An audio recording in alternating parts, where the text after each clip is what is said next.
Станіслаў Шумскі ў бітвах і вязніцах. 6-я частка. З паездак у Маскву я вяртаўся ў Таруціна. Была прыгожая восень.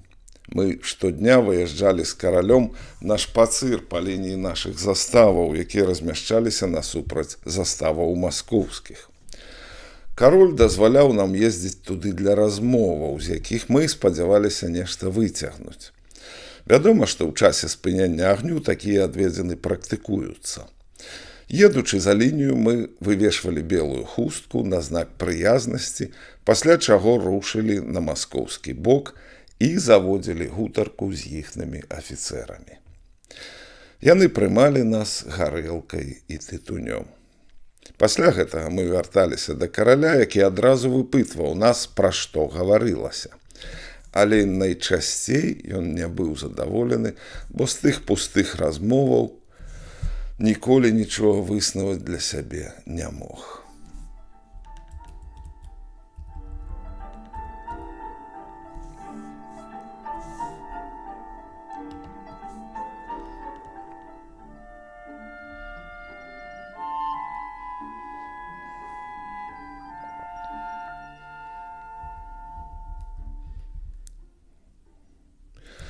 У гэтым месцы ўспамінаў Шумскага мне раптам прыгадаўся Ігар Гермянчук. Калі мы разам вучыліся ва ўніверсітэце і разам з іншымі стварылі нелегальную групу «Незалежнасць», куратар з КДБ выклікаў Ігара і прапанаваў яму быць інфарматарам. У хаду пайшлі пагрозы выселіць з інтэрнату, нашкодзіць на працы Ігаравай сястры. На сходзе групы «Незалежнасць» мы прынялі рашэнне, каб Ігар пагадзіўся з той самай надзеяй што-небудзь выцягнуць з куратара, нейкую інфармацыю пра пляны ці дасягненні гэбістаў у барацьбе з дысідэнтамі. І пачаліся доўгія 3-4-гадзінныя шпацыры Ігара з куратарам па парках уздоўж Свіслачы. Гутаркі страшэнна стамлялі Ігара і былі абсалютна пустымі, як для нас, так і для гэбістаў. Спадзеў нечага дасягнуць з такіх сустрэчаў у часе спынення агню аказаўся марным і проста не мог быць іншым. Гэта універсальны вынік, што тады, што цяпер. Бо абодва бакі ў гэтым супрацьстаянні заклапочаныя не столькі тым, каб нешта даведацца, колькі тым, каб чагосьці не сказаць. Цягам нашых начных шпацыраў аднойчы перад світанкам мы пачулі з маскоўскага боку далёкія стрэлы, то гарматныя, то з ручной зброі, урэшце адначасова і тыя. Пасланы з пытаннем, што б гэта значыла, я атрымаў адказ, што адбываецца навучанне рэкрутаў. Адказ быў супакаяльны, і мы паснулі з адчуваннем поўнай бяспекі, ніяк не думаючы, што хітры маскаль рыхтаваў нам здраду, каб мы такім чынам прывыкалі да ўсё больш моцнай і частай страляніны. Напалеон, відавочна, быў лепей паінфармаваны і даслаў нам з Масквы загад, каб увесь час, асабліва ўначы, былі напагатове і коней трымалі асядланымі і зацуглянымі. На жаль, наш кароль быў зусім легкаверным і тых загадаў нам не перадаваў, бо шкадаваў коней, што і без таго былі знясіленыя. Але невыкананне цэзарскіх загадаў абярнулася для нас бядой. 14-го дня, яшчэ перад світаннем, пры звычайнай усяночнай страляніне, я выйшаў з бараку дзеля патрэбы і пабачыў свайго машталяра, талочку, які ляцеў з коньмі ад вадапою і крычаў: «Маспане! Маскалі страляюць і б'юцца з нашымі заярам!» Я ад казакоў ледзьве ўмыкнуў. Я ўварваўся ў каралеўскі дамок з крыкам: «Па конях, на нас напалі!» «Хто там?» – крыкнуў кароль. «Уваходзь!» Увайшоўшы, я спехам сказаў усё, а тым часам ужо сядлалі коней і апраналі караля. І гэта было ўпрытык, бо ледзьве кароль ускочыў на каня, ужо бомбы, карцечы і кулі паляцелі на ягоны дом. Масква атакавала нас з розных пунктаў, з бакоў, з тылу і з фронту, то пехатой, то... Масква атакавала нас з розных пунктаў, з бакоў, з тылу і з фронту, то пехотай, то кавалерыяй. Можна сабе ўявіць, які пярэпалах ахапіў нашу армію, ўжо і так дэзарганізаваную, асабліва таму, што мы прывыклі заўсёды ісці наперад і біць самі. Тым разам, будучы бітымі, мы мусілі адысці. Трэба сказаць, што ў прыдачу да ўсяго наша армія, атрымаўшы напярэдадні вялікія транспарты гарэлкі з Масквы, спілася. Цэлая дывізія кірасіраў Себастыяна без адзення на жаўнерах, з несядланымі коньмі была ўзятая ў палон разам з багажамі і срэбрам генерала. Таксама і каралеўская кухня, гардэроб і рыштунак, усё дасталося ў рукі Бельзэбуба. Толькі корпус князя Юзафа, які стаяў табарам недалёка ад нас, хоць таксама п'яны, усё ж ставіў моцны адпор, найперш артылерыя. Кананіры, якія былі пры гарматах, не маглі ўстаяць на нагах, аднак з такой хуткасцю і так трапна стралялі, што звярнулі на сябе ўвагу караля, які праязджаў каля іх. Кароль жа лётаў і рассылаў загады ва ўсе бакі, каб збіраць тлумы, што давалі драла, бо гэта быў першы раз, калі войску давялося ўцякаць. У адной з такіх паездак караля мы ляцелі з ім на некалькіх дзясятках коней да ўзгорку, адкуль ён хацеў ахапіць зрокам, што робіцца з нашай арміяй. Раптам з-за гары некалькі соцень казакаў, якія ўжо былі ў нашых тылах, нападаюць на караля, які ляціць наперадзе. Кароль, бачачы батальён нашай пяхоты, які цягнуўся за намі, меў час толькі на тое, каб крыкнуць нам, каб пайшлі ў россып, а батальёну скамандаваў агню. Моцна мы прывіталі казюняў, якія ўжо былі населі так блізка, што адзін з іх раздзёр каралю пікай сурдут. У нас было мала пяхоты, каб прыкрываць наша адступленне. Таму аднаго з нас паслалі ў дывізію генерала Фрыяна, які стаяў за 3 мілі і, чуючы нашых стрэлы, мусіў бы сам рушыць нам на дапамогу. У кожным разе, баючыся, што казакі схопяць нашага кур'ера, кароль паслаў наступнага, Грабніцкага, але ўжо з некалькімі сотнямі конных. На яго, аднак, проста на нашых вачах напалі казакі.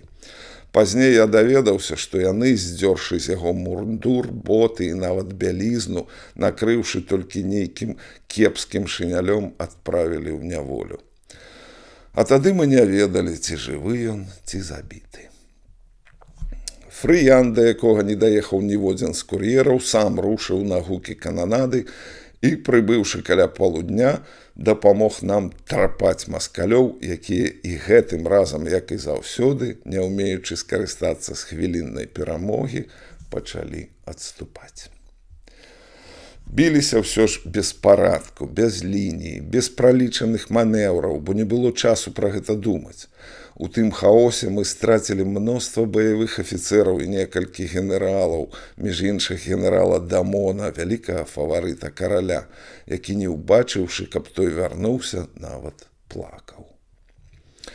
У той жа вечар нам прывезлі знаёмага мне Веляжынскага, маладога хлопчыка з Віленскага універсітэту, які служыў у штабе князя Юзафа.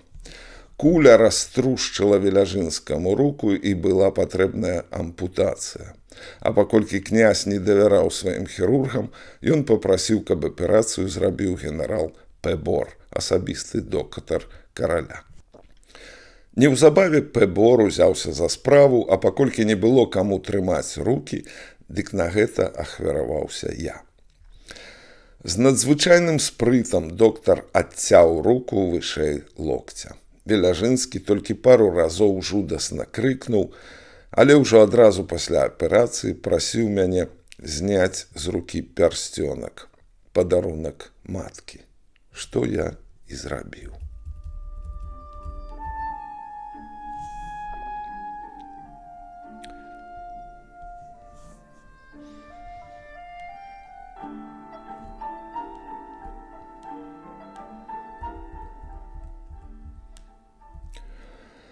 Ва ўспамінах Шумскага шмат такіх нібыта сентыментальных дэталяў, як гэты пярсцёнак. Я згадваю леташняе пахаванне паўстанцаў Каліноўскага.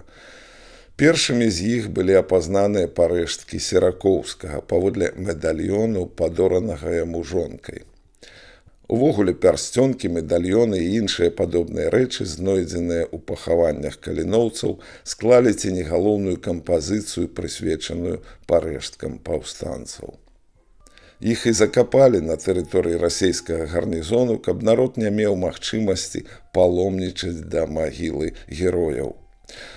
У расейцаў быў досвед расстралянага ў 1839 годзе паўстанца Сымона Канарскага, да магілы якога ішло мноства людзей, што неслі свечкі і знічы, а з кайданаў героя людзі парабілі сабе так званую чорную біжутэрыю, пярсцёнкі і бранзалеты. Дарэчы, Канарскі быў блізка знаёмы з Шумскім, але пра гэта пазней. Тут жа трэба зрабіць выснову, што гаворка ідзе пра цэлую культуру, якую мы страцілі і, здаецца, незваротна. Я не ўяўляю, каб сёння маці, адпраўляючы ў войска сына, дарыла яму пярсцёнак, або жонка мужу медальён.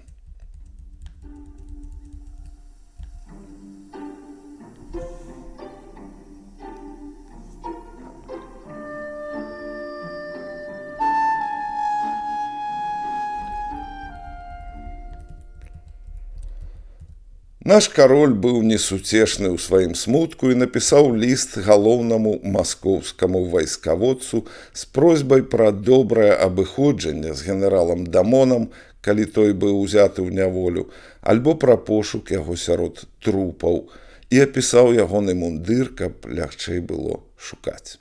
Да ліста караля многія іншыя далучылі свае лісты з пытаннямі пра крэўных або прыяцеляў, якіх у той дзень не далічыліся.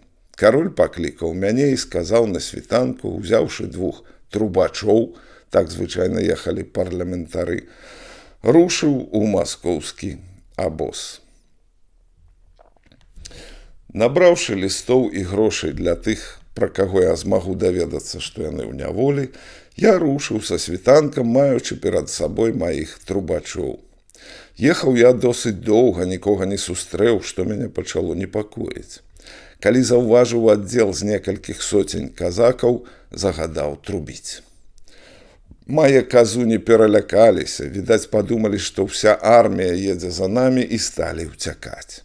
Я ў пагоню за імі, загадаўшы ўвесь час трубіць, але не было нават надзеі затрымаць некалькі соцень чалавек, што ўмыкалі ад 3. Я пачаў крычаць па-расейску: «Стой, спыніся!» Пачуўшы сваю ганебную мову, яны спыніліся ў задуменні, бачучы толькі 3 нас.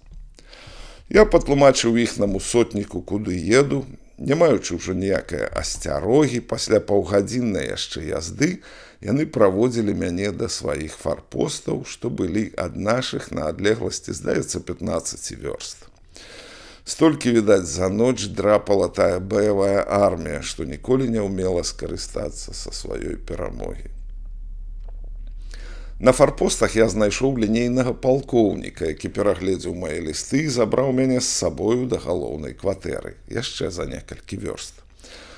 Там я ўбачыў аграмадны абоз, у які мяне завялі пасля з завязанымі вачыма. У абозе мне знялі павязку і правялі да намёту нейкага генерала, які пасля перагляду лістоў выйшаў з намёту, пакінуўшы мяне пад вартай 2 ад'ютантаў. Я пачаў распытваць іх пра ўзятых учора ў няволю палонных. Калі згадаў пра Грабніцкага, адзін з ад'ютантаў сказаў другому: «А я табе казаў, што гэта Грабніцкі. Я яго добра пазнаў, бо часта бачыў у Віцебску». Але ён ніякім чынам не хацеў прызнаць нашага знаёмства, даводзячы, што ён сам з варшаўскага княства і ніколі ў Віцебску не быў. «Я не верыў уласным вачам і дзівіўся такому падабенству», — сказаў ён і звярнуўся ўжо да мяне. Але ён настойліва адмаўляўся ад нашага знаёмства, хоць я даў яму слова гонару, што няма чаго лякацца. На маё пытанне, дзе палонныя цяпер, ён адказаў, што не могучы абцяжарваць армію такой вялікай колькасцю, якую набралі учора, іх усіх уначы адаслалі ў глыб Расіі. Маючы такі відавочны след, я напісаў Грабніцкаму ліст, далучыў да яго 500 франкаў і папрасіў, каб гэтыя грошы пераслалі яму. Ад'ютант ручаўся словам гонару, што перашле. Але Грабніцкі не ўзяў тых грошай, і я больш іх не бачыў, хоць афіцэр трымаўся слова і зараз іх пераслаў. Як пазней, вярнуўшыся з няволі, казаў мне сам Грабніцкі, так атрымалася таму, што калі ў палонных пыталіся, ці няма сярод іх Грабніцкага, для якога Шумскі пасылае 500 франкаў, ён вырашыў лепш быць без граша, чым прызнацца да свайго прозвішча. Бо баяўся, што, як Літвіна, яго расстраляюць.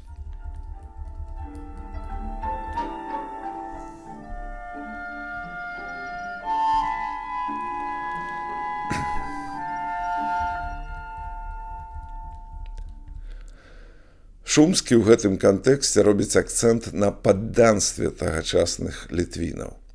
Расійская ўлада разглядала іх як сваіх падданых, а гэта значыць, калі яны ваявалі на баку Напалеона, для Масквы яны былі здраднікамі. Значыць, Масква разглядала прысутнасць французскай арміі ў тагачаснай Беларусі як часовую, што, зрэшты, так і мусіла выглядаць. Але навока Літвіна, які ўжо набыў свядомасць паўстанца, ягоны край быў вызвалены ад расійскай улады, і ўсведамляць рэальнасць было б вельмі цяжка і крыўдна.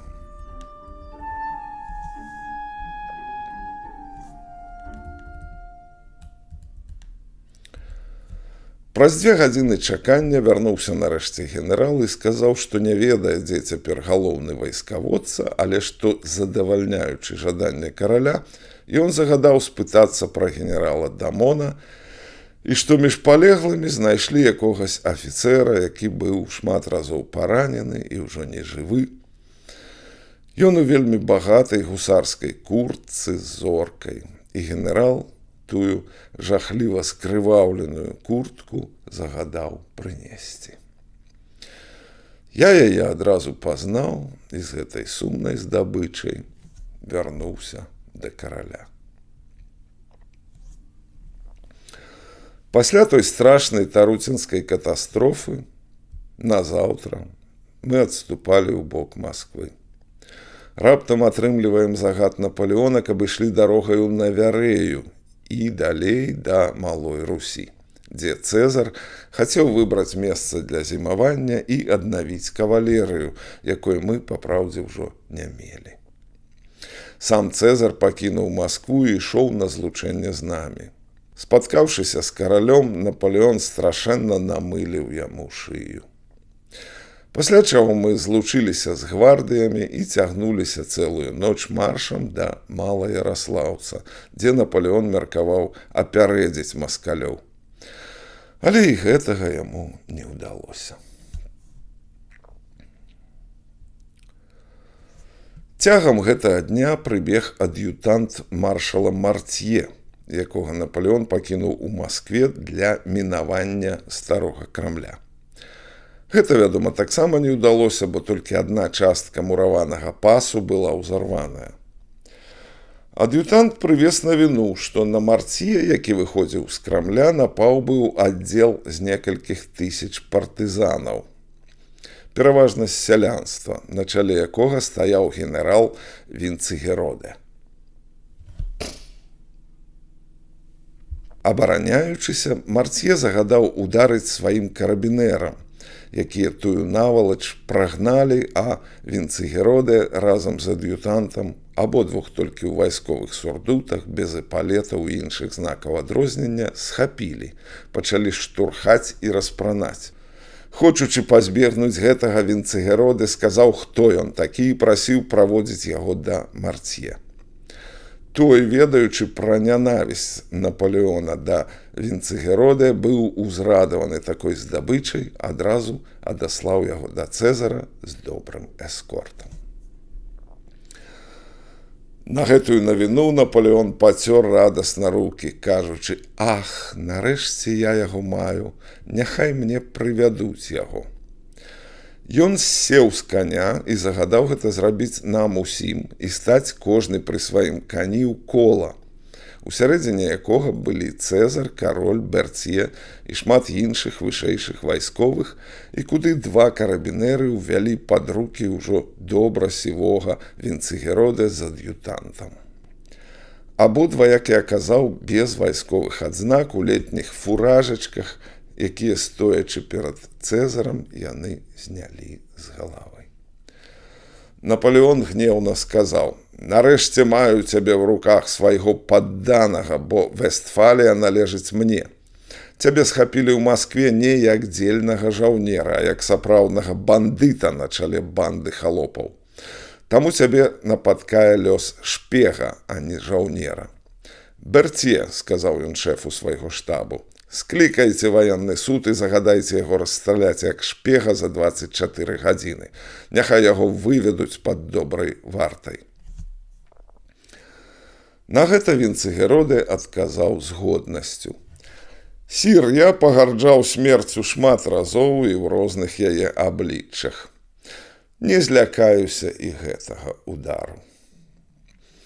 Адказ быў сапраўды спартанскі, яго многія з нас чулі, але пра які не згадаў ніводзін расейскі гісторык, нават Данілеўскі, які так шырока апісаў кампанію 812 году, хоць бы для гонару расейскай арміі, якая магла б ганарыцца такім правадыром.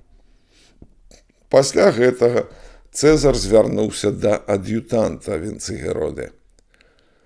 «Хто ты такі?» «Нарышкін, ад'ютант генерала. Ці ты не сваяк прыгожай фаварыткі Аляксандра?» «Так, сір». «Панове», — звярнуўся Напалеон да сваіх ад'ютантаў, «прашу трактаваць гэтага маладога чалавека ва ўсіх адносінах, што належаць ваеннапалоннаму». Ад'ютант не адказвае за дзеянні свайго генерала. Аднак пасля сыходу Вінцыгероды Бертье і прысутныя маршалы здолелі пераканаць Цэзара, каб не выконваў таго прысуду. Рэч у тым, што Аляксандр, які меў у няволі шмат нашых генералаў, за аднаго можа загадаць расстраляць 10. Вось жа з прычыны нібыта браку часу на скліканне ваеннага суду экзекуцыю адклалі на пазнейшы час, а генерала з моцным эскортам адправілі бяспечнай дарогай у Менск да тамтэйшага каменданта генерала Бранікоўскага з указаннем пераслаць яго далей у Вільню і Варшаву аж да Парыжа. Бранікоўскі выслаў Вінцыгероды ў выгоднай карэце пад эскортам з некалькіх дзясяткаў уланаў і польскага афіцэра, які мне пра гэта пазней у Варшаве распавёў, але прозвішча якого прыпомніць я не магу. Той афіцэр ехаў з Вінцыгероды ў карэце, маючы загад на выпадак атакі ці ўцёкаў генерала стрэльнуць яму ў лоб з пісталета, які афіцэр увесь час трымаў у руцэ. Раптам ён заўважае, што генерал махае хусткай і такім чынам дае знакі нейкаму аддзелу на досыць вялікай адлегласці. Ён прыстаўляе яму пісталет да грудзей і кажа, што калі той не перастане, ён яго заб'е. А тым часам уланам загадаў быць гатовымі да адпору. Але марныя былі ягоныя захады, бо нашмат большую сілу меў супраць сябе. А генерал найхаладнакроўнейшым тонам сказаў яму: «Схавай свой пісталет і скажы жаўнерам здацца, бо праз хвіліну будзеце ўжо ў маіх руках, а не я ў вашых. А забіўшы мяне, ты загінеш з усім сваім эскортам. Тады, як я, табе гарантую жыццё і свабоду для цябе і тваіх уланаў».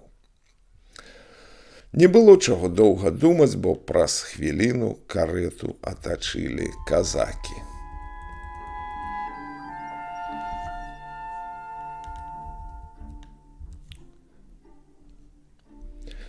У наступную нядзелю я працягну чытаць Шумскага пра адступленне французскай арміі і параўнаю тагачаснае войска з цяперашнім, а ваенную прозу Шумскага з прозай Васіля Быкава.